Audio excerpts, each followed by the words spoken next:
বোন আমার, যার কাছে তুমি নেই তার কাছে পৃথিবীর কোনো সম্পদ নেই। বোন আমার, 12 বছর 15 বছর বয়সে তুমি কেন বিবাহের পূর্বে আরেকজনকে তোমার শরীর ধরতে দাও? আর যুবক ভাই আমার, কি বলিস কি তুই? এই পৃথিবী আর পৃথিবীতে যা আছে এর চেয়ে মূল্যবান হচ্ছে এই মেয়েটা।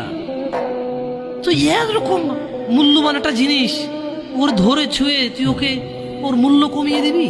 এত বড় জুলুম ওর প্রতি তোর! তুই আল্লাহকে ভয় করিস না তাই বলে এতটা এতটা কি বলিস তুই? তুই কি কারো গাড়ির গ্লাস ভাঙছিস জীবনে? না। কেন? ওর লস হবে।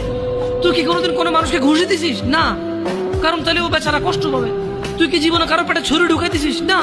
ও মরে যাবে, তাহলে ওর ফ্যামিলি ক্ষতিগ্রস্ত, লসে পড়ে যাবে। তুই কি কারো টাকা মারছিস কোনোদিন? না। তাহলে ওর ফ্যামিলি টাকার কারণে কষ্ট পাবে। তাহলে তুই কেন তুই এত ছোট ছোট বিষয়গুলো খেয়াল রাখিস যে আরেকজনের লস হবে? তাহলে তুই এই মেয়েটার জীবনটাকে তুই কি করলি? তুই পুরো পৃথিবী আর পৃথিবীতে যা আছে সবকিছু বিক্রি করলে যে সম্পদ হবে, সবকিছু অর্জন করলে যে অর্জন হবে, এর চাইতে মূল্যবান তুই ওকে সতীত্ব থেকে বের করে নিয়ে আসলি।